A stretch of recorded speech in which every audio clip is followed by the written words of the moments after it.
যখন শিবের কৃপা তোমার উপর পড়বে তখন তোমার জীবন সত্যিকারের পরিবর্তন হবে। মহাদেব এমন এক দেবতা যিনি ভক্তির মূল্য, ভালোবাসার শক্তি এবং সততার পথ দেখান। তিনি রুদ্র, আবার তিনি শান্ত। তিনি ধ্বংস করেন শুধু অন্ধকার, অহংকার আর খারাপ চিন্তা, আর সৃষ্টি করেন শান্তি, শক্তি এবং আধ্যাত্মিক আলো।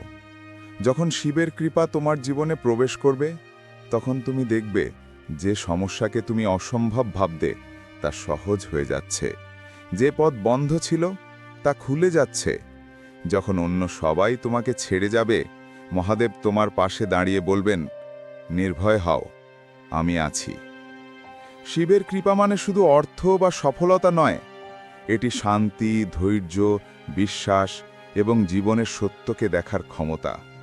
তোমার অন্তরে শক্তি জাগবে, ভয় দূর হবে, মন পরিষ্কার হবে। তুমি বুঝবে জীবন শুধু সংগ্রাম নয়, এটি এক পবিত্র যাত্রা। মহাদেব ভক্তের কাছে কিছু চান না, তিনি চান শুধু একটি নির্মল হৃদয়, সৎ উদ্দেশ্য এবং সত্য পথে চলার প্রতিজ্ঞা। যখন তুমি অহংকার ছেড়ে বিনম্রতা গ্রহণ করবে, তখনই শিবের কৃপা তোমাকে স্পর্শ করবে এবং তোমার জীবন আশীর্বাদে ভরে উঠবে।